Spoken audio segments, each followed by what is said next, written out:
सिखों का गुरुद्वारा सिखों के पास, ईसाइयों का गुरुद्वारा ईसाइयों का चर्च ईसाइयों के पास, मस्जिद मोमडन भाइयों के पास, हिंदू मंदिर पंडितों के पास। लेकिन यह बड़े खेद का विषय है कि बौद्ध गया और बौद्ध तीर्थ स्थान जितने भी भारत में हैं वो अभी तक बौद्धों के पास नहीं है। क्या कहा जाए, भारत के बौद्ध कमजोर है, भारत के बौद्ध कमजोर नहीं है, यहाँ की व्यवस्था कमजोर है। चाहे आकाश लामा हो, चाहे बंदे के राहुल हो, चाहे हमारे राजेंद्र पाल गौतम मंत्री जी हो, चाहे विनाचार्य हो, ये चारों पांचों जो आंदोलन जिन्होंने दोबारा से शुरुआत की आंदोलन की, हम इनके आंदोलन की आलोचना नहीं कर रहे, हम इनके आंदोलन का समर्थन करते हैं। लेकिन याद रहे कि अपना मन मुटाव दूर रख दो, बुद्ध गया के लिए एक हो जाओ, क्योंकि हम चीवरधारी पहले हैं, संगठन बाद में है। अभी अभी मीडिया मुझसे बार बार यही पूछ रहा था कि आंदोलन क्या चल रहा है, अलग अलग गुट है, कैसा गुट है, कितने गुट है, हिस्सों में क्यों बटे हुए हो। मोदी जी कहते हैं कटोगे तो बटोगे, वो हमारे लिए कहते हैं, हमें अब कटना भी नहीं है और बटना भी नहीं है, याद रखें। पहली बात तो मैं स्पष्टीकरण कर दूं, जिस दिन से बोधगया मुक्ति आंदोलन चला 12 फरवरी 2025 चल रहा है और जुलाई चल रहा है, लगभग 5 महीने से ऊपर हो चुका। 5 महीने के दौरान कभी भी भिक्षु महासंघ का या अखिल भारतीय बोधगया मुक्ति आंदोलन समिति का किसी के खिलाफ कोई भी वीडियो आप नहीं देख सकते। जब आंदोलन की शुरुआत हो रही थी तो लामा जी, आकाश लामा जी हमारे पास आए थे। बनते आनंद जी ने कहा कुछ अभी समय दीजिए, बातचीत करेंगे। बनते प्रज्ञाशील जी उनसे जुड़ गए। बनते प्रज्ञाशील जी पहले भिक्षु महासंघ के प्रधान महासचिव थे, आज उनके स्थान पर मैं काम देख रहा हूं। बोधगया मुक्ति आंदोलन समिति के वही प्रधान महासचिव थे, राष्ट्रीय मुख्य महासचिव।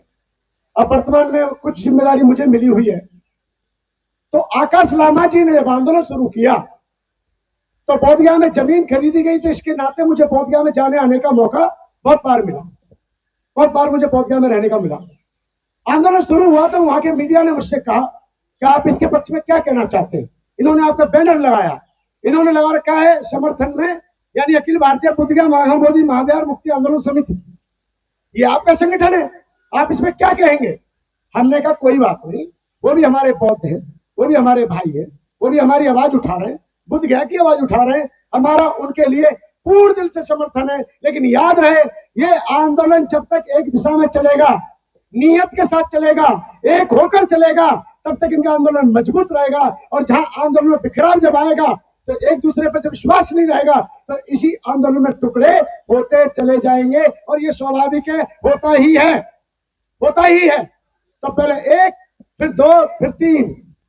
लेकिन हम आज भी जो बोधगया की आवाज उठा रहा है, कोई भी सही, जो बोधगया की आवाज उठा रहा है, हमारा उसके लिए तहे दिल से समर्थन है। अब मैं पूरी तरह से लेके जाता हूं, ये आंदोलन बहुत पुराना, मैंने अभी जैसे कहा जो हमारे बीच में, उनमें से उस समय की जो बैठी है भिक्षुणी पूर्णिमा जी, ये हमसे ज्यादा बेटर जानती है, उन्होंने आंदोलन में भूमिका निभाई है। मेरी तो एंट्री 2002 में हुई, 2005 में 25 फरवरी, याद रखिएगा। कोई कहता है आंदोलन ही नहीं हुए, ये पहला आंदोलन है, ऐसे नहीं किया जाता है। पुराने आंदोलन भुलाए नहीं जाते हैं। कभी भी बिल्डिंग की नींव की ईंट जो होती है उनको अगर हटा दोगे तो सारी बिल्डिंग गिर जाएगी, क्योंकि आपने नींव की ईंट को कमजोर कर दिया। मैं ये कहना चाहता हूं, काश यही आंदोलन पुराने भिक्षुओं के सानिध्य में रहकर, पुराने आंदोलनकारियों के बीच में बैठ करके वार्ता के दौरान अगर इसकी शुरुआत की जाती तो इसका रिजल्ट भी अच्छा आता, जैसे पहले आंदोलनों का अच्छा रिजल्ट आ चुका है। एक आंदोलन होता था, एक आंदोलन में सबसे ज्यादा भूमिका महाराष्ट्र के लोगों की होती थी। वहां की महिलाएं पिटते हुए, यातना झेलते हुए, ट्रेनों में धक्का मुक्की खाकर उस आंदोलन को सींचने का काम करती थी, वो महाराष्ट्र के लोगों की देन थी। वो आंदोलन जब गया में किया जाता था, वहां के लोग दुकान बंद कर देते थे, एक उनको दाना तक नहीं मिलता था। अगर इस आंदोलन को, जो आज वर्तमान में आंदोलन चल रहा है, अगर इस आंदोलन को वहां जगह मिल रही है तो ये भी पुराने आंदोलन की ही देन है, नए आंदोलन का कुछ नहीं है। एक बात। दूसरा मैं ये कहता हूं, अरे वो आपसी मनमुटाव है, उस मनमुटाव को रखो दूर, चाहे आकाश लामा हो, चाहे बनते के राहुल हो, चाहे हमारे राजेंद्र पाल गौतम मंत्री जी हो, चाहे विनाचार्य हो, ये चारों पांचों जो आंदोलन जिन्होंने दोबारा से शुरुआत की आंदोलन की, हम इनके आंदोलन की आलोचना नहीं कर रहे, हम इनके आंदोलन का समर्थन करते हैं। लेकिन याद रहे कि अपना मन मुटाव दूर रख दो, बुद्ध गया के लिए एक हो जाओ, क्योंकि हम चीवरधारी पहले हैं, संगठन बाद में है। पहले चीवरधारी हम एक हैं, उसके बाद हम पदों में अलग हो सकते हैं, संगठनों में अलग हो सकते हैं। अब आ जाइए, मैं यहां कहना चाहता हूं, 2005 में 25 फरवरी को बड़ा कार्यक्रम हुआ और 25, 26, 27 अप्रैल 2015 को इसी जंतर मंतर की जमीन पर, इसी सड़क पर 1 इंच जगह नहीं मिली थी इंसान के पैर रखने के लिए, इतना बड़ा आंदोलन किया था और उसका आयोजन हमारे द्वारा आप लोगों के सहयोग से किया गया था। आज मैं ये भी कहूंगा यहाँ पर कि आंदोलन अलीगढ़ से लेकर ये दिल्ली तक आए, इनका स्वागत है। वो लोग महाराष्ट्र से आए दिल्ली तक, उनका स्वागत है। लद्दाख के लोग आंदोलन के लिए दिल्ली आए, उनका स्वागत है। अरे भारत का बौद्ध एक है, चाहे संगठन 1000 क्यों ना हो, लेकिन बुद्ध के नाम पर समर्पित है, मरने को तैयार है, मिटने को तैयार है। जैसे बाबा साहब अम्बेडकर का अपमान सहन नहीं कर सकता, वैसे बुद्ध का अपमान कभी सहन करने वाला नहीं है। आज एक बात और कहूंगा मैं इस आंदोलन को लेकर, इस कार्यक्रम के मुख्य आयोजक, मैं मीडिया के सामने कह रहा हूं, इस कार्यक्रम के मुख्य आयोजक भंते बोधि रतन जी हैं और भंते संघशील और इनकी टीम है। मेरा समर्थन है। इन्होंने मुझसे निमंत्रण दिया, भंते जी आप आइए। मैं बोला ठीक है, कोई बात नहीं, हम अपनी शुभकामना देने के लिए जरूर आएंगे। आज बुद्ध की लड़ाई मेरी अकेले की नहीं है, ये एक भिक्षु की नहीं है, 2 भिक्षु की नहीं है, समूचे भारत के बौद्ध भिक्षुओं की और समूचे भारत के बौद्ध अनुयायियों की लड़ाई है। सिखों का गुरुद्वारा सिखों के पास, ईसाइयों का गुरुद्वारा, ईसाइयों का चर्च ईसाइयों के पास, मस्जिद मोमडन भाइयों के पास, हिंदू मंदिर पंडितों के पास। लेकिन यह बड़े खेद का विषय है कि बौद्ध गया और बौद्ध तीर्थ स्थान जितने भी भारत में हैं, वो अभी तक बौद्धों के पास नहीं है। क्या कहा जाए, भारत के बौद्ध कमजोर है, भारत के बौद्ध कमजोर नहीं है, यहाँ की व्यवस्था कमजोर है, यहाँ के बौद्ध मजबूत हैं, यहाँ के बौद्ध इतने मजबूत हैं कि आज विदेशों में अगर हमारे देश का सम्मान होता है तो वो बुद्ध के नाम से होता है, किसी और के नाम से बिल्कुल भी नहीं होता है। बुद्ध गया की लड़ाई अभी 12 फरवरी से चली। बुद्ध जयंती पर इतना भयंकर एक कृतज्ञ हुआ जिसको सुनाने में निंदा मानी जाती है, आंखें नम हो जाती हैं। पहली बार आंदोलन में वहां भिक्षुओं पर के साथ हाथापाई हुई, वहां पर महामहिम ने पूजा पाठ की। ये बौद्धों की भावनाओं के साथ खिलवाड़ है, बौद्धों की भावनाएं आहत हुई हैं। इसके लिए महामहिम राज्यपाल जी ने अपनी तरफ से नहीं किया है, ये कहीं ना कहीं किसी के इशारे पर किया है। बुद्ध गया बौद्धों को मिलना चाहिए, इसकी लड़ाई पहले से लड़ते आए हैं, आगे भी लड़ते रहेंगे। और आज भले ये 100 दिखाई दे रहे हो, क्योंकि आंदोलन परसों भी हुआ है, वो भी हमारा ही अपना आंदोलन था।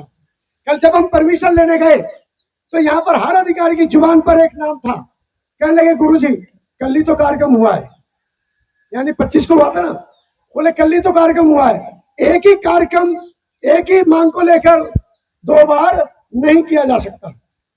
मैंने कहा साहब, इसमें लोग दूर दूर से आ रहे हैं, उनकी व्यवस्था हो चुकी है, भारत के बौद्धों का अपमान होगा, इसलिए मैं चाहता हूं कि कैसे भी करके ये परमिशन की बात की जाए, हमें कार्यक्रम शांतिपूर्ण करने जाए, हम अपना ज्ञापन देके चले जाएंगे।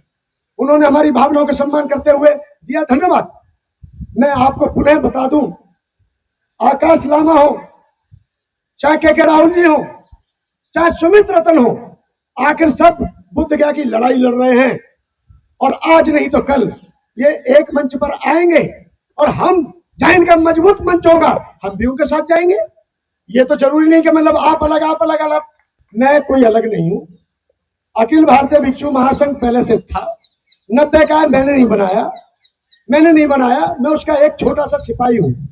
बुद्ध गया मुक्ति आंदोलन समिति आज की नहीं है, 91-92 की है, जिसमें भंते करुणाकर, भंते सुरेश साई जी, भंते आनंद जी, और बनते ज्ञानेश्वर जी और भी बहुत सारे देश के वरिष्ठ भिक्षुणियां, उन्होंने उस आंदोलन को सींचा, उन्होंने उसका निर्माण किया, जिसका आज मैं एक छोटा सा सिपाही हूं।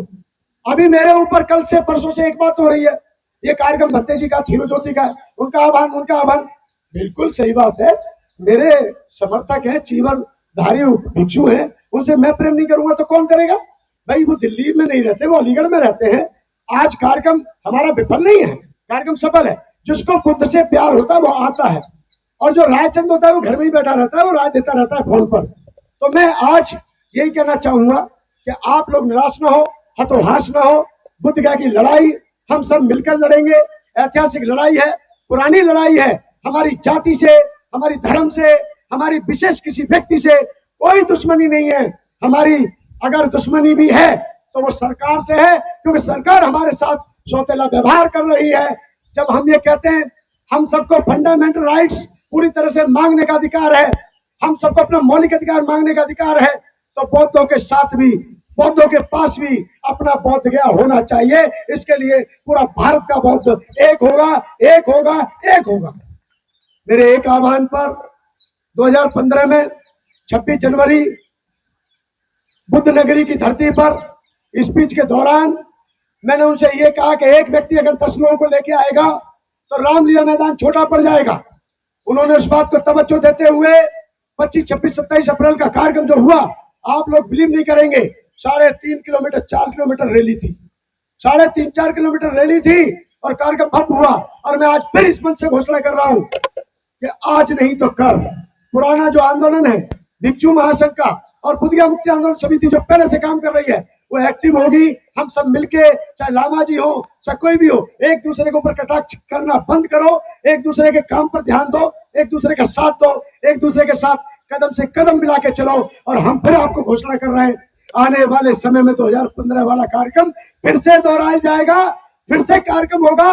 और एक दिन इतना बड़ा कार्यक्रम होगा कि रामलीला मैदान में आप सभी के सम्मान में बुद्ध गया के लिए एक दिन ऐसी स्थिति आएगी भारतीय बौद्धों की कि सरकार को जवाब देना भारी पड़ेगा। और सरकार जैसे पहले सुनती थी, झुकती थी और बौद्धों की कोई ना कोई समस्या हल करती थी, ठीक उसी प्रकार से आने वाले समय में बौद्ध गया मुक्त होगा। बौद्ध बिल्कुल भी निराश ना हो, बिल्कुल उदास ना हो। आपके पास हिम्मत है, आपके पास साहस है, आपके पास ताकत है, आपके पास मनोबल है। मैं ज्यादा नहीं कहूंगा, यही कहूंगा, बाबा साहब अम्बेडकर का समाज दिन पे दिन जागरूक होता जा रहा है, इसलिए आए दिन पाखंडवाद पर ज्यादा बढ़ावा होता है और शिक्षा पर ज्यादा प्रहार किया जा रहा है। तो इसलिए समझ चाहिए कि आज क्रांति हो चुकी है और क्रांति होकर रहेगी। आप सभी को क्रांतिकारी जय भीम, जय भारत।